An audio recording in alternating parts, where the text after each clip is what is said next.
I'm Mimi Lichtenstein, and today I'm here with Sandra Davudi, and we are going to talk all about Botswana. Sandra, thank you for coming and joining me today. Thanks for having me, Mimi. I'm really looking forward to sharing my passion for Botswana. It's a completely different safari destination, so I think we're going to enjoy this, and I look forward to sharing. Me too. Well, I'm excited to hear all about it, and I do want to preface this conversation with, it almost looks like I'm in prison today. I happen to be in Costa Rica in a conference room at my hotel.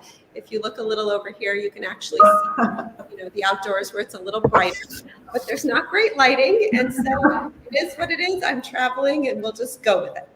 All right. Well, there are so many different countries you can go to on safari.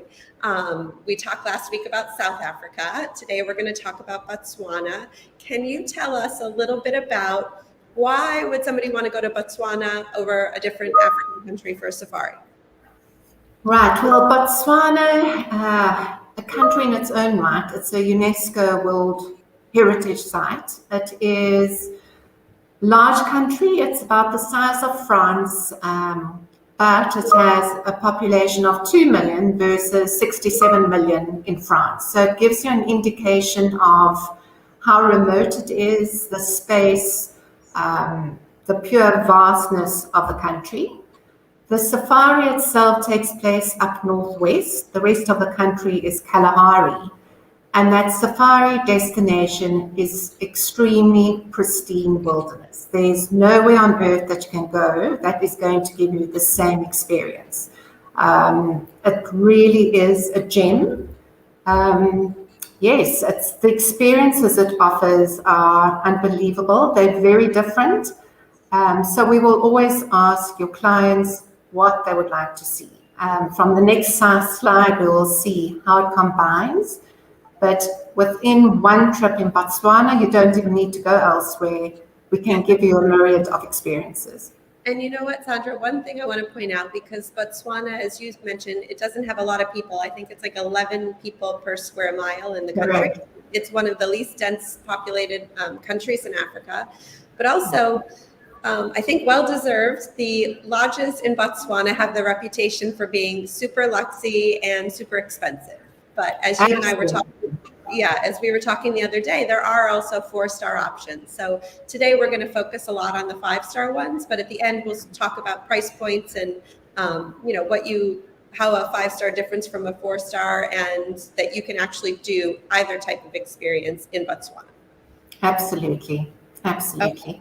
Well, do you want to give us a little bit of an overview for those of you listening? We're looking at a map of Botswana. And Sandra, would you give us an overview of kind of the main areas of Botswana where people would go on safari?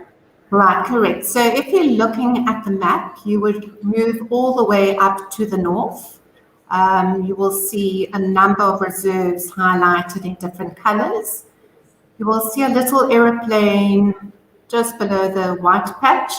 And that is Maun. So Maun is the entry point for your safari in Botswana. It's Maun or Kasane, but we will focus on Maun, which is the direct access to the Delta. So if you look at the map, you will see the Okavango Delta, which is directly left of the plane. Yep. Then you have the Moremi Game Reserve just north.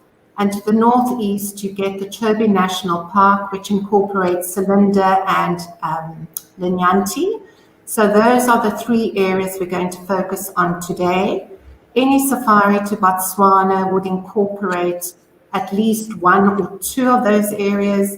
Again, we would recommend the length of stay and the areas depending on your interests. But those are the areas we're looking at. Perfect. Okay. And now we're going to sort of zoom in on the area around the Okavango Delta to maybe you could give us a little bit of insight into the different types of safaris. I know they're often divided between wet and dry and then combination. Correct. So working from the left upwards, you have the water, which is your pure Okavango Delta experience, which has permanent water. So you will always have permanent water plus land experiences. Land in the center is predominantly land, but the lodges do offer occasionally boating or makahdeekahdee experiences, that is strictly subject to the water levels, which are seasonal.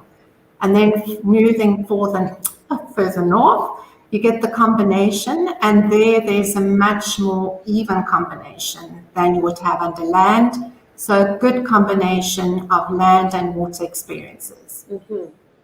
Yeah, so that's a great way to look at it. If you're planning a safari and you're going to go to this area, it's nice to have both. So either combine a couple of different camps that will give you both experiences, or stay in a camp that actually you can get both experiences. Absolutely. Okay, so let's dive into some of the different areas and then the amazing lodges within them. We'll start with the Moremi Game Reserve. Tell us a little bit about why you like this one. Okay, so Moremi Game Reserve is, I'd say, the most famous reserve in the Okavango Delta, obviously in addition to the Delta itself. The concentration of game in the Moremi Game Reserve is very high. So high density of game, the various activities at the lodges, this is going to give you the safari experience of a lifetime. So if you don't go anywhere else in the Delta area, I would definitely do Moremi Game Reserve. And you can see here that they're probably watching maybe not a migration, because they look like they're just... Those are buffaloes. Yeah. So the beauty about Moremi is you get those wide open spaces and you get the animals moving through. So these are the buffalo. There's a combination. A very interesting part, just to point out, will be the palms in the background, which look a bit odd if you're looking at a safari destination. So the Moremi Game Reserve and up north towards the Savuti, those palm trees are quite quaint and unusual for the area. Well, it's beautiful. And then, so within the Moremi Game Reserve are two of the most famous, two of the most luxurious, and two of the most expensive camps that you can go to on safari. Let's start with Mombo. Absolutely. So my dream destinations.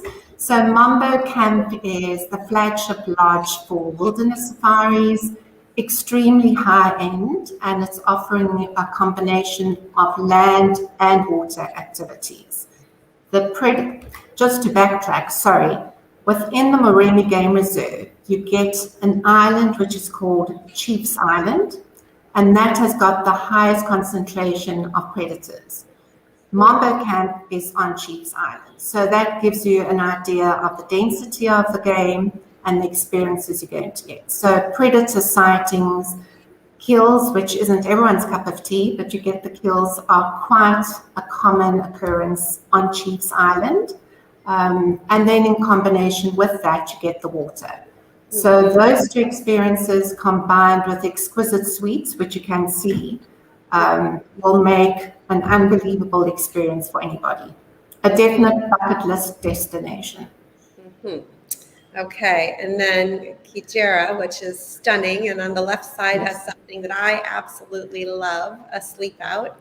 Absolutely. Well, I was fortunate enough to go there in April, and to put it mildly, it's mind-blowing. It's completely wow, off the charts. It's a relatively new lodge. I think they only opened it towards the middle or late of last year. Privately owned, but the attention to detail in this lodge is incredible. So all furniture, all the decor, everything is handcrafted. That the service, I think there are 3 staff members per guest. So the service is immaculate.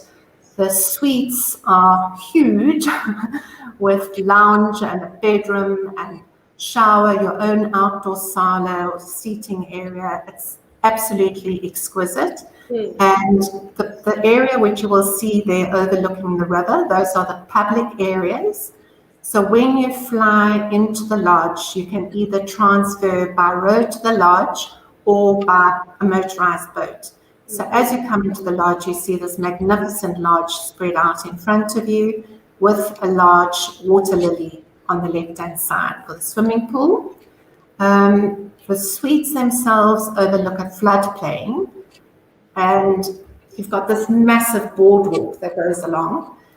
And when I was there, the one evening, I finally managed to get some Wi-Fi, so I needed to get up very early in the morning to catch up on emails.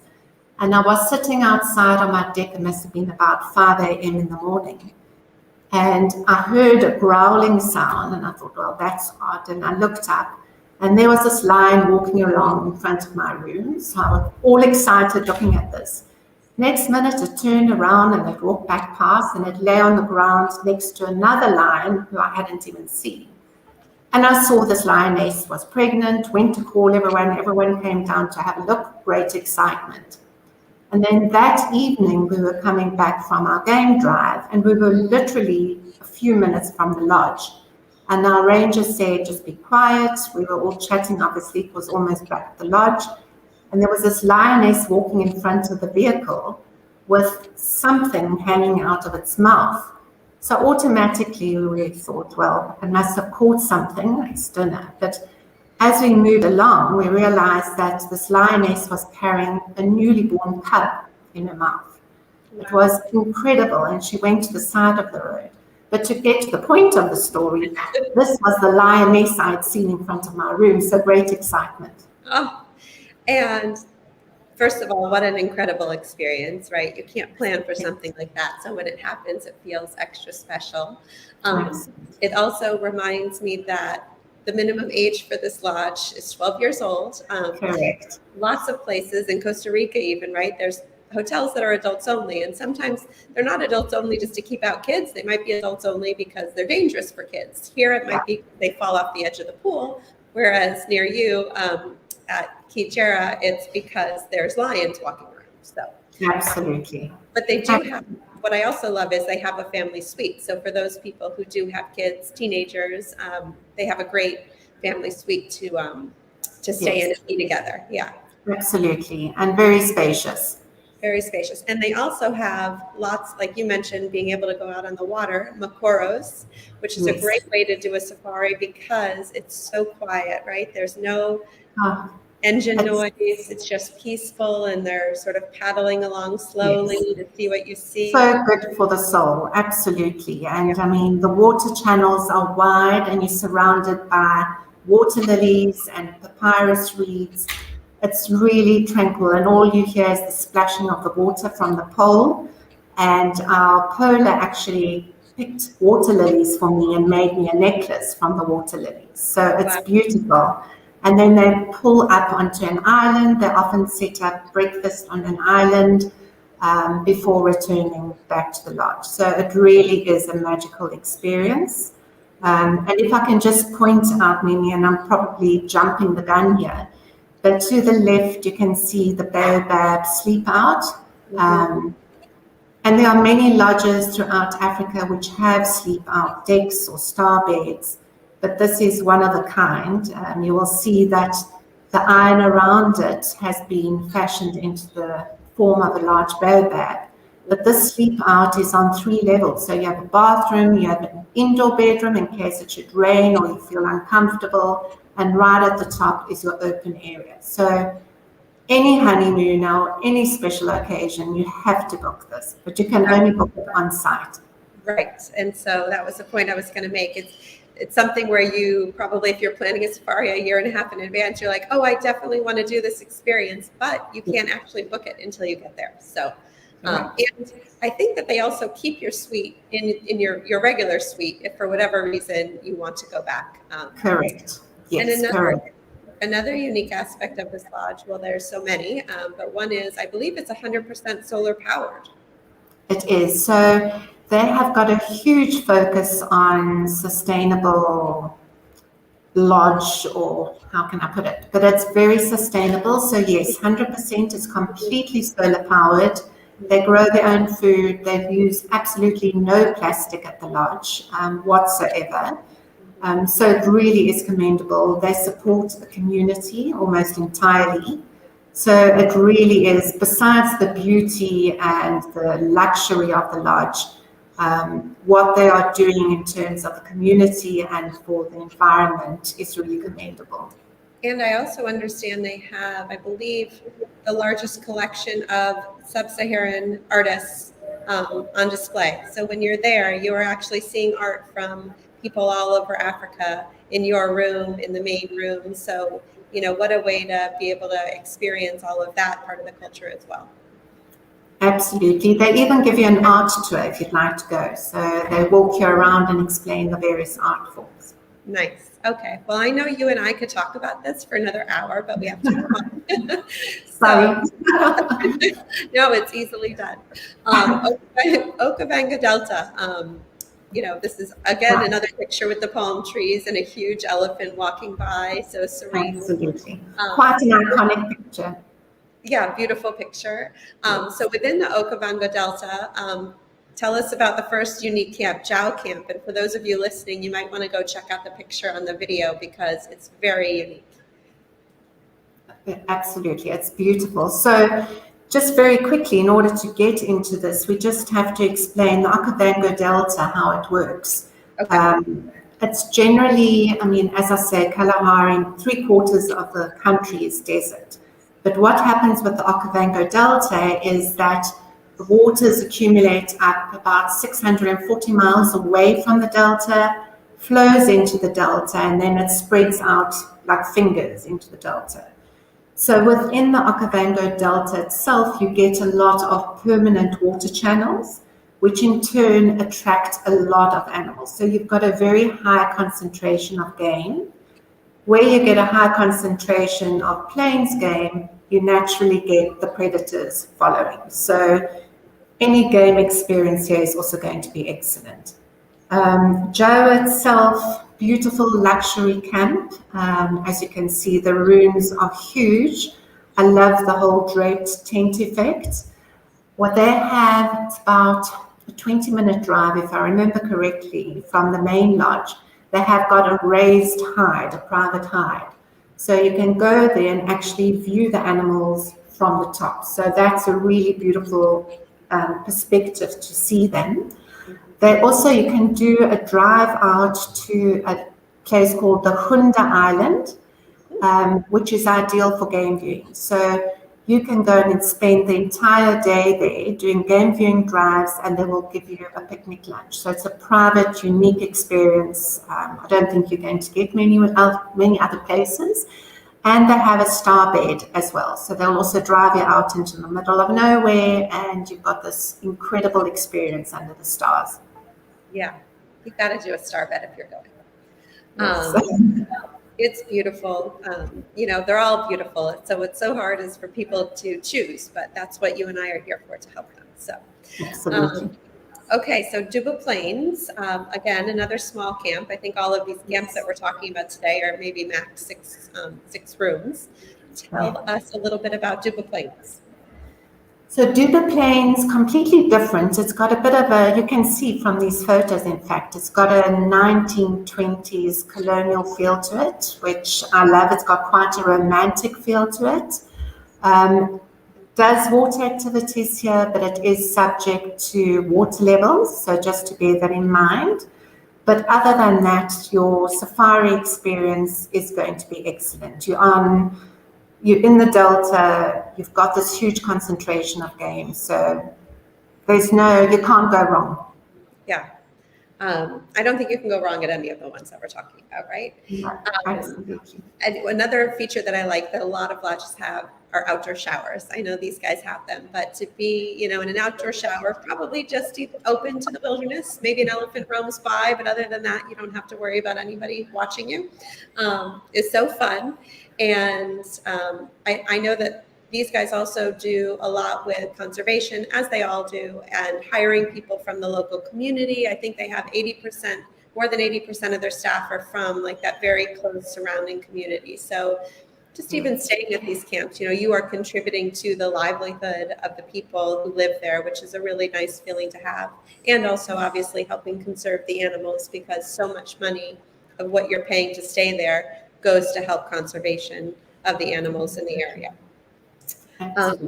And I believe that their minimum age, I think, is 8 years old. So if you have younger ones, this is a better Correct. option. It's actually a perfect lodge. Another lovely experience they have is hot air ballooning. So it really is unique. I haven't unfortunately done it myself, but the balloon flies over the delta, so it's really going to give you a bird's perspective. Yeah, and this is, I believe Duba Plains is the one that is actually owned by the National Geographic photographers. Is that right? Correct. So they have Duba Plains and they have Zarafa as well. And they've got a share interest in Selinda, but we'll get there later as well. Mm-hmm. Beautiful. Okay, Little Vumbura. Tell us a little bit about this. So again, Little Vumbura, again in the delta, permanent water. So you're going to do your water activities like the makoro, boating, they have fishing.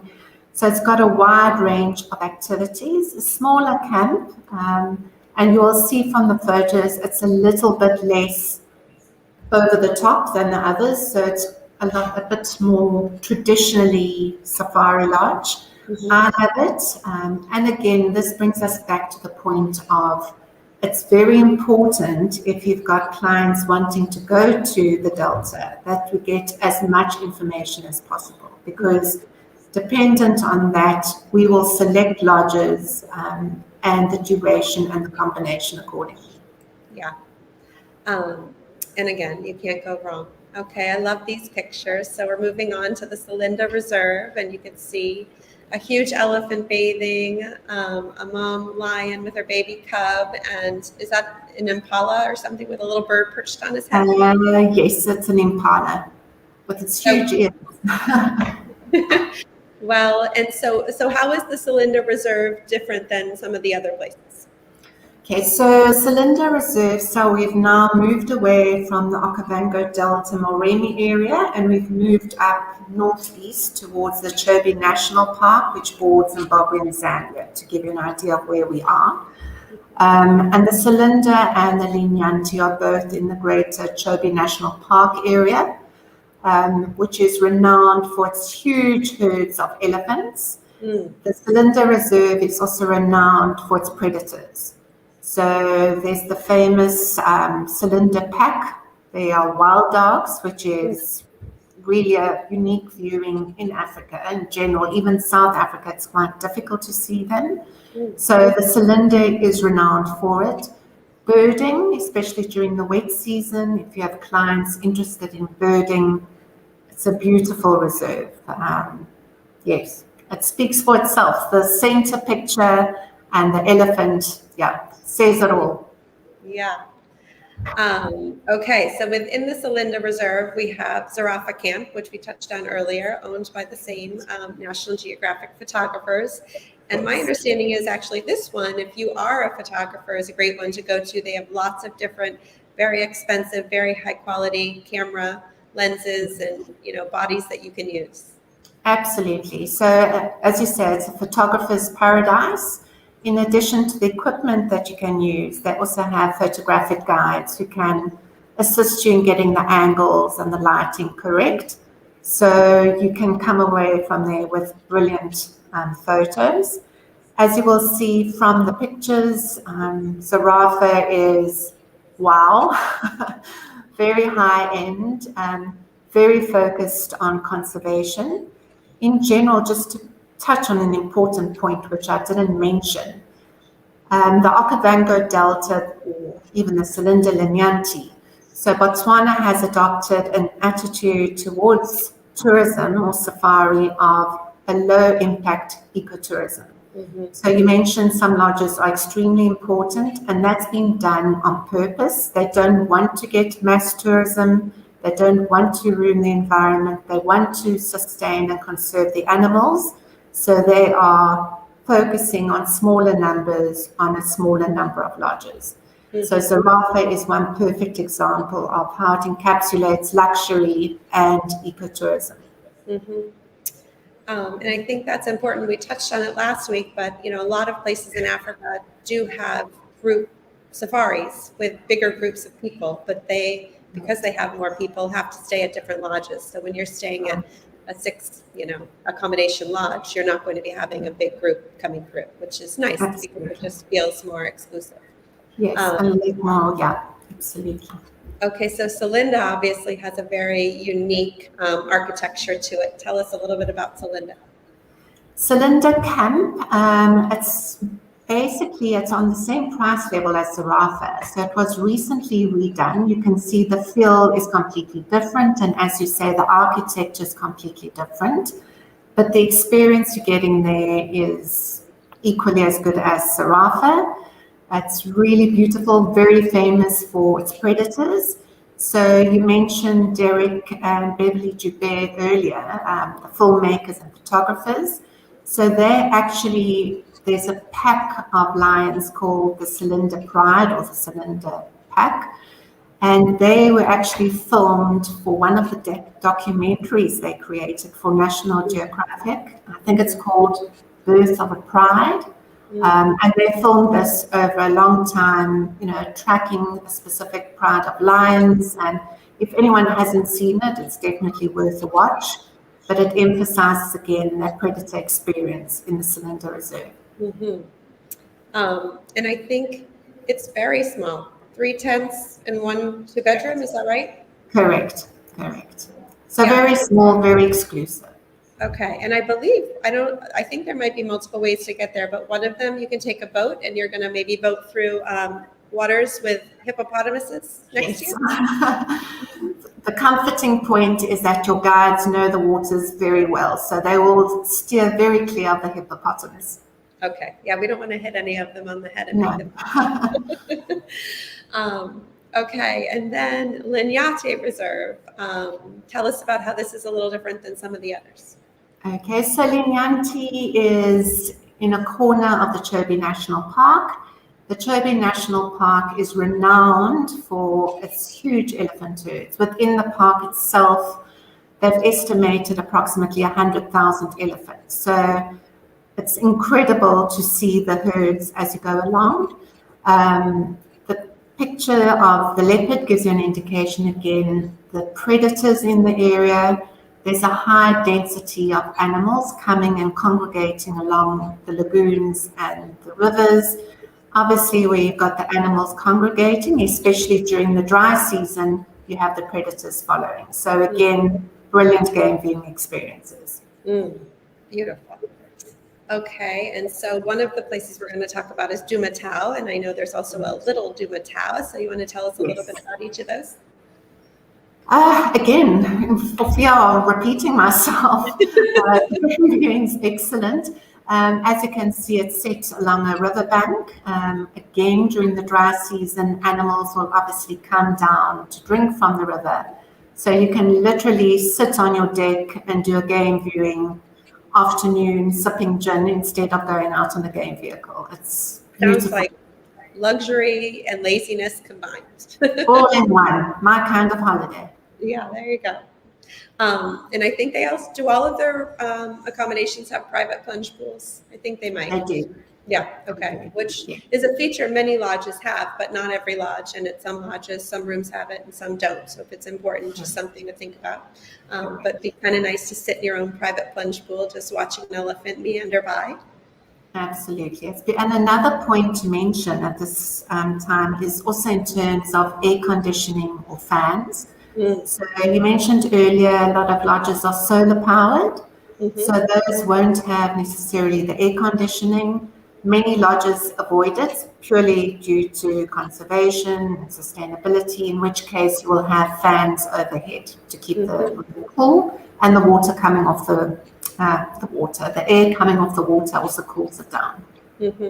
Which, when we talk at the end about things, kind of our logistics and other good things to know, is something to consider when you're going during the heat of the season, which can get extremely hot, over 100 degrees in Botswana. Yes. And then Little Duma Tao is kind of the little separate sister that's great for families who want to stay together, or perhaps a celebrity or somebody who wants to have a little bit more privacy. Absolutely. It's ideal, or as you say, going with a group of friends or a family. It's perfect. Okay. And then we have King's Pool. So King's Pool, tell us a little bit about this, and then definitely bring up my favorite feature about the fire pit, please. So King's Pool, as you can see, very, very high-end, very exclusive. The room's huge, the game viewing excellent, private plunge pools. Mimi's highlight is what I call a floating fire deck or flyer pit. So it's a deck going out almost onto the water, and you're surrounded by the water lilies, and they make a bonfire. So before dinner, you can have your pre-drinks. After dinner, you can have your nightcap, sitting in this amazing environment, and it literally feels like you're just floating on the water. So beautiful. What King's Pool also does have is an underground hide, so below the ground hide. Perfect. It's such fun. If you go down there, you actually watch the animals at their feet level. So you'll see the elephant's trunk going down into the water. Yeah. So it's really a fun opportunity. So fun. Okay, now this one I have trouble pronouncing. MAKGADIKGADI? Very good. MAKGADIKGADI salt pans, which is part of the Greater Kalahari. Well, beautiful. So clearly this has, like you said, salt pans, completely different, terrain than some of the others. So why would somebody want to go to MAKGADIKGADI? So MAKGADIKGADI for me is, I managed to get there as well, and it's a dream. It's actually crazy that a 1-hour flight from Okavango Delta, you can be from, which is all lush, they call it the jewel of Botswana, and then you find yourself in this completely arid area. As you can see, it's all salt pans. You get this vast wilderness. So the one evening when we stopped for a nightcap or sundowners, we went and we walked out onto the pan. It was a full moon. We had our gins in our hand, and our ranger just said, be quiet and just enjoy. And it's the solitude and I don't think I've ever experienced anything like it. The sundown, the sunsets, the sunrises, very harsh. So during the dry months, which is generally from about April through to November, you don't get much game. You get the beautiful desert lions, and you get the aardwolf, some unique species of animals. But you would go to MAKGADIKGADI, we'll go onto the camp.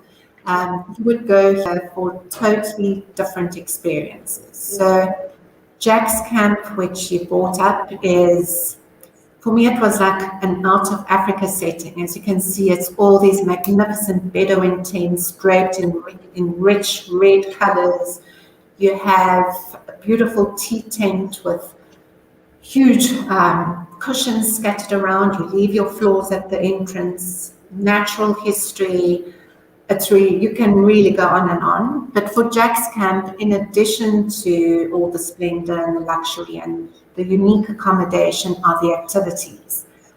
So as I mentioned, if you go in the dry season, so from about April through to December, the activities you can do here are incredible. So on those salt pans, you can go quad biking, you can go horse riding, there are helicopters over.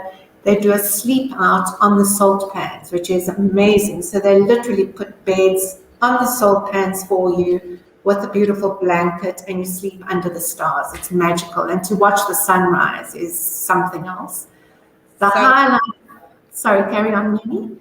I was just going to say, so magical the way you're describing it. And they're huge 4-poster beds. Like, it definitely has a very, like you said, they're Bedouin tents. It has that feel to it. Absolutely. It's beautiful. And I think the highlight for anyone going to Jack's Camp is to see the meerkats, the habituated meerkats. So you literally go out. We have that. We've got a slide.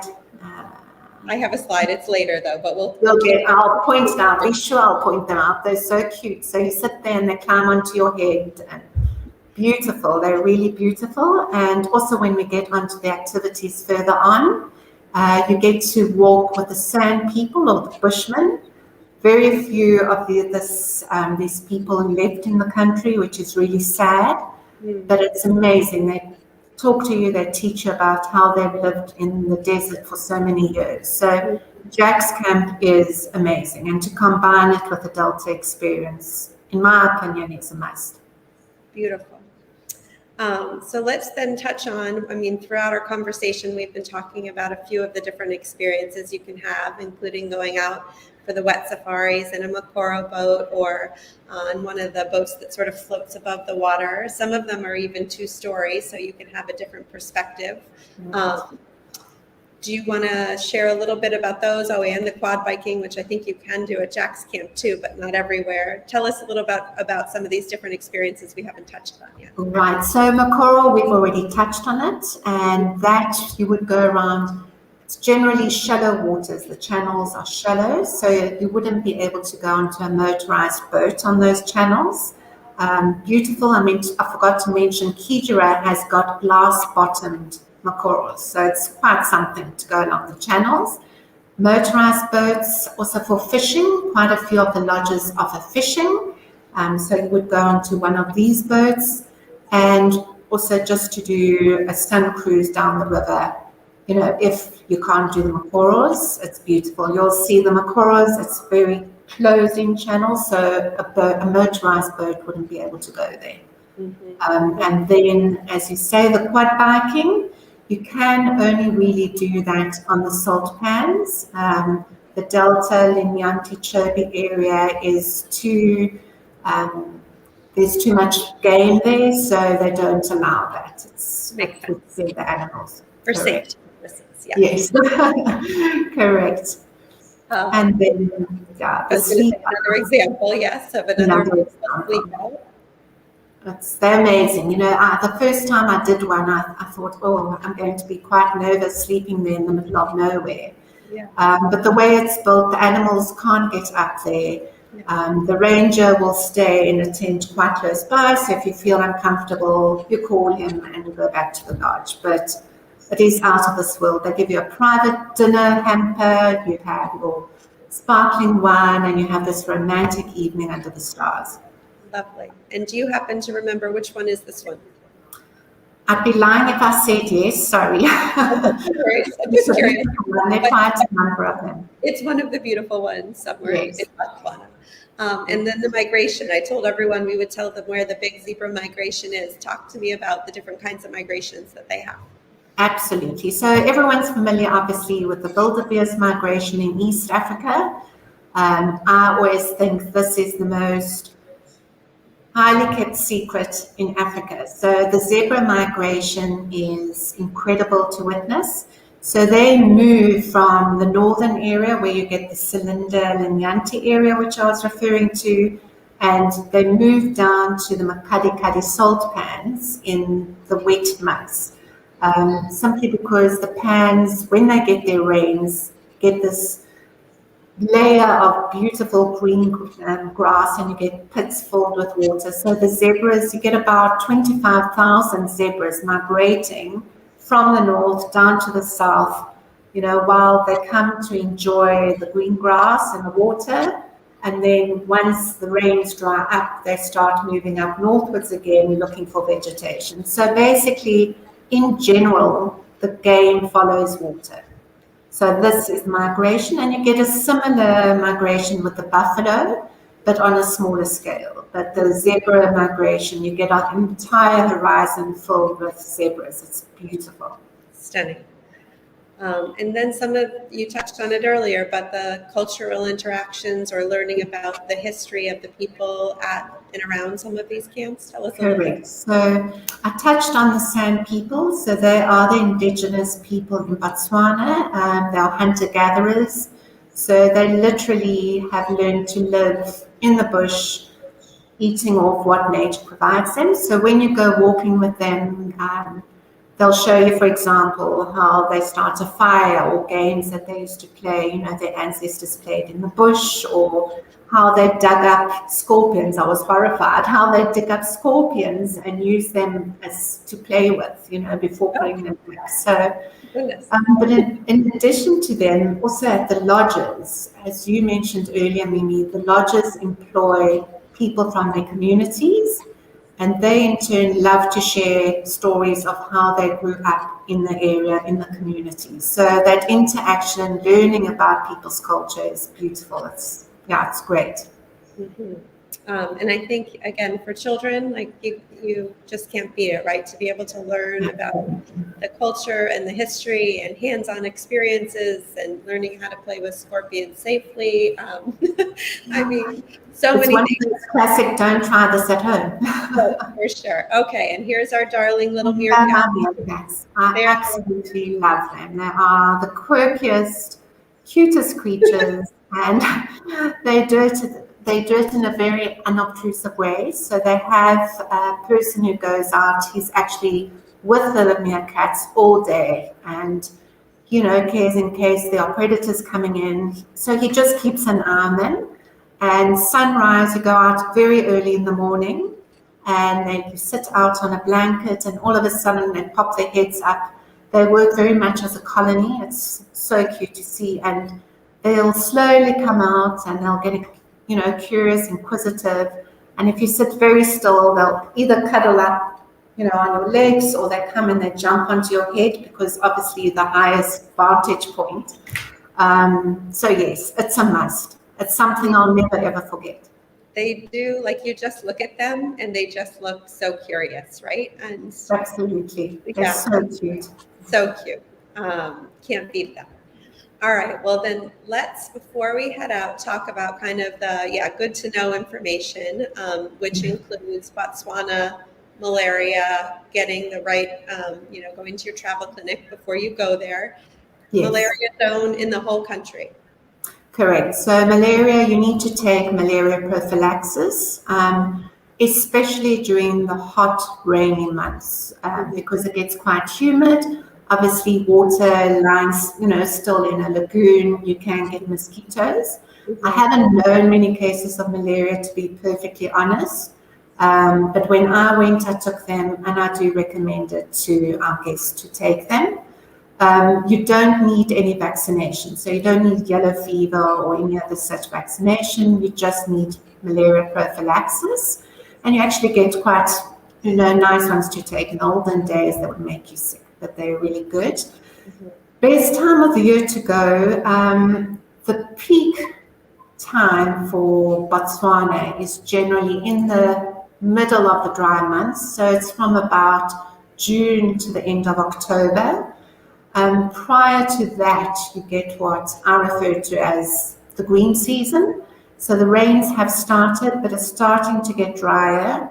The rains are only literally starting, but your rates are excellent. So if you refer to this graph, you will see June, July, August, September, October is excellent game viewing. That's where you get that high concentration of game. And the reason for that is because it's dry, the animals will congregate around rivers or lagoons or the water channels to come and drink. Excellent, but as I say, March, April, you've got your green season, you're still getting excellent game viewing, and the rates are half the price. Jan, Feb, March, even December at the moment, when we're getting there, it gets really, really hot and humid. However, for birders, it's beautiful to go out there.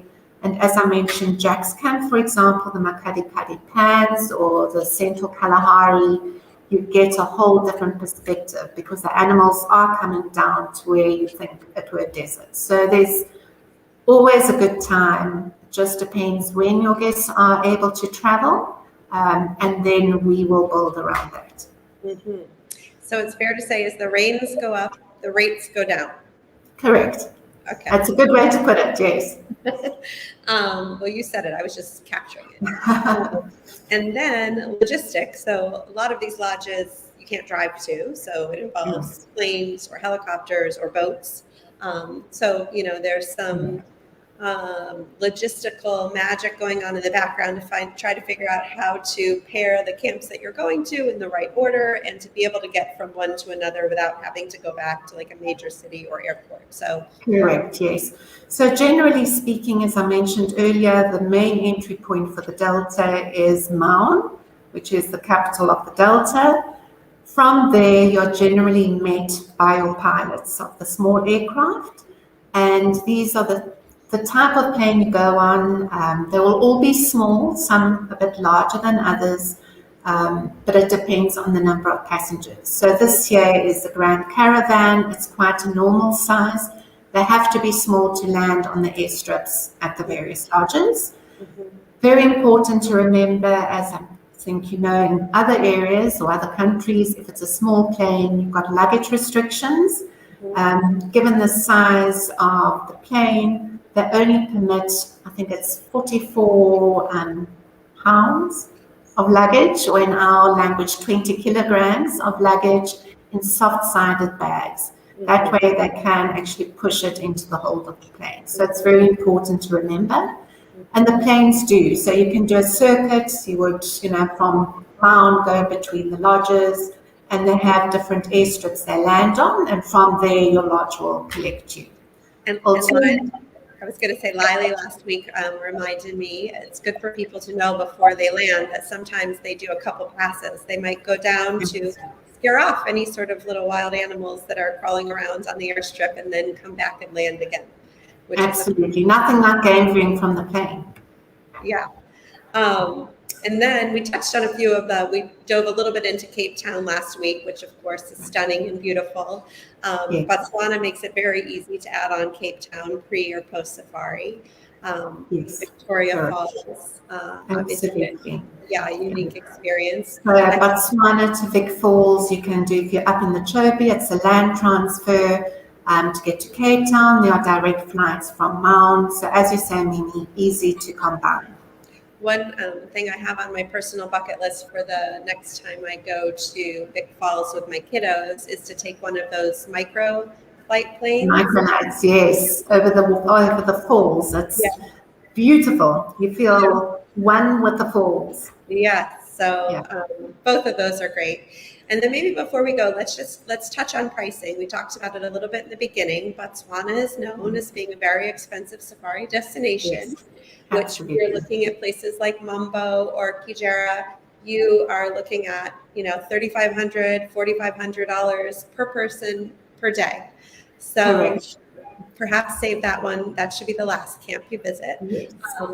But for other people who are coming, maybe with bigger families or more of a 4-star budget, what kind of pricing is there for 4-star safaris in Botswana?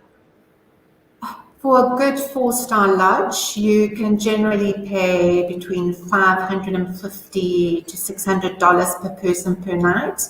You're getting a very good lodge. You're getting the exact same safari experience. A lot of them are a lot more child-friendly. They have children's areas, or they have, someone doing children activities with them. So you can definitely, don't let the price tag of a keejera frighten you off. We can definitely do a beautiful Botswana circuit using 4-star game lodges, and it's a lot more cost-effective than the 5-star ones. Yeah, so there is a safari for everybody. Absolutely. Well, thank you so much. I'm excited to go to Botswana. I hope everybody who's watching is now excited to go to Botswana. Wherever you go on a safari, you're going to have an amazing time. Obviously, Botswana has some unique aspects to it that make it extra special. Put a star bet on your list for sure. And, get there. I think for everybody who's never been on one in particular, get yourself on safari sometime. Absolutely. It's a must. There you go. Well, thank you so much for joining me today. It's been lovely. I appreciate all of your insights and expertise, and I look forward to working with you on a safari sometime soon. Thank you, Mimi. Thanks for your time. Absolutely. Take care.